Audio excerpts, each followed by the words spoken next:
This is Democracy Now!, democracynow.org, The War and Peace Report. I'm Amy Goodman. Voting rights activists are expressing alarm after President Donald Trump signed an executive order Thursday creating a presidential advisory commission on election integrity. The move comes after Trump repeatedly claimed that Hillary Clinton won the popular vote in November because between 3 and 5 million people voted illegally. No evidence has ever been presented backing up his claim. On Thursday, Deputy White House Press Secretary Sarah Huckabee Sanders unveiled the plan for the new Election Integrity Commission. I'd like to announce that the President also just signed another executive order establishing the bipartisan Presidential Advisory Commission on Election Integrity. The commission will review policies and practices that enhance or undermine the American people's confidence in the integrity of federal elections and provide the President with a report that identifies system vulnerabilities that lead to improper registrations and voting.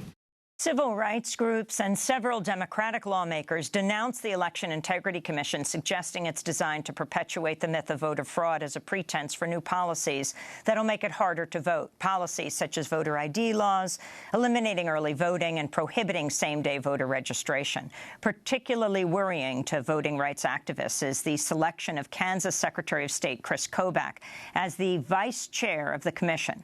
Kobach has pushed for the strictest voter identification laws in the country and advocated for a proof of citizenship requirement at the state and federal levels. Meanwhile, a new report has called into question whether President Trump would have actually won Wisconsin during the 2016 presidential election without the state's strict voter ID law. The study published by the progressive advocacy group Priorities USA says the law suppressed the votes of more than 200,000 residents, the majority of whom were African-American and Democratic-leaning. President Trump won only about 23,000 more votes than Hillary Clinton in Wisconsin.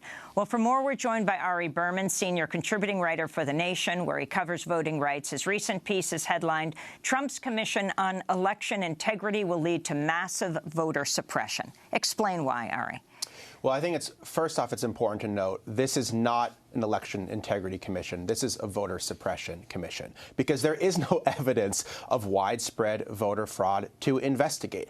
Everyone who's looked at this, including Trump's own lawyers, during the recounts in Michigan and other states have said that the election was not tainted by fraud. So the only reason to do this and the only reason to announce it this week, other than to soothe Trump's ego, other than to distract from the news about Comey and Russia, is to perpetuate the myth of voter fraud in order to lay the groundwork for policies that will suppress the vote. So explain what the commission is all about, how it came about, what its history is, and what exactly it's going to do. So I guess you could say the roots of it happened after the election when Trump startled everyone by saying that he would have won the popular vote, except for the fact that millions of people voted illegally. He's subsequently tweeted this. He subsequently said it. He's provided no evidence for these claims. And so it's an attempt, just like what he said about wiretapping. There was no evidence of it. Then he calls for an investigation. And so basically, he manufactured this issue. There was no evidence. And now we have an entire presidential commission designed to investigate it. There's going to be taxpayer money. Some of the heaviest hitters in the Republican Party are part of this commission. And I think it's easy to just dismiss it as another laughable thing that Trump is doing to try to distract from the news. But the real worry here is that they're going to say all of these outlandish things about voter fraud. It's going to have the veneer of a presidential commission, and then they're going to say, oh, by the way, there's all this voter fraud, and now we should pass strict voter ID laws. We should pass proof of citizenship laws. We should cut early voting. We should purge the voting rolls. We shouldn't just do it in the states where it's already happening. We should do it on the national and federal level as well. So the president of the United States endorsing a policy of voter suppression is absolutely chilling. So, as you said, in January, President Trump called for this major investigation of voter fraud as he continued to falsely assert he lost the popular vote to Hillary Clinton because 3 to 5 million unauthorized votes were cast in the election. So ABC anchor David Muir questioned Trump about those claims. When you say, in your opinion, millions of illegal votes, that is something that is extremely fundamental to our functioning democracy, a fair and free election. You say you're going to launch an investigation into this. Done. What you have presented so far has been debunked. It's been called false. Take a look at the Pew reports. I called the author of the Pew report last night, and he told me that they found no evidence of voter fraud. Really? Then why did he write the report? He said no evidence of voter fraud. Excuse me. Then why did he write the report? So according to Pew report, then he's groveling again. You know, I always talk about the reporters that grovel when they want to write something that you want to hear, but not necessarily millions of people want to hear or have to hear. So that's Donald Trump. Kansas Secretary of State Chris Kobach defended Trump's unfounded claim that millions of people illegally voted, supposedly costing Trump the popular vote. This is Kobach being questioned by reporters. I think the president-elect is absolutely correct when he says the number of illegal votes cast exceeds the popular vote margin between him and Hillary Clinton at this point. What tangible evidence is there that that actually happened? Well, this is the problem with aliens voting and aliens registering. There's no way you can look on the voter rolls and say, this one's an alien, this one's a citizen, this one's an alien.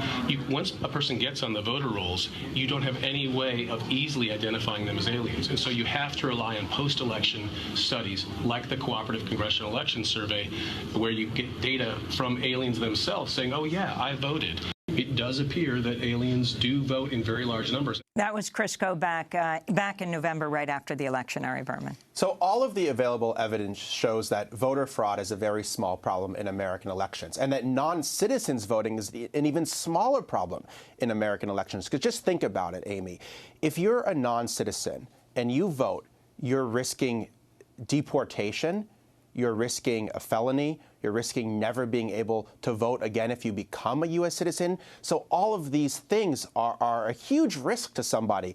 And people who are here either illegally or here legally but are non-citizens, the last thing they want to do is vote and get deported. So this doesn't make a whole lot of sense. Just the numbers that we have show that in the 2016 election, the Washington Post found only 4 documented cases of voter fraud out of 135 million votes cast. It was 0.00002% of total votes. State-based reviews since then have found at most a few hundred alleged cases of voter fraud, not millions. In Kansas, Chris Kobach is the only Secretary of State in the country with the power to prosecute voter fraud cases. He's only convicted 9 people of voter fraud since 2014 out of 1.8 million registered voters in that state. He's only convicted 1 non-citizen of voting. So if this problem was as widespread— Didn't that citizen, did they vote for Trump?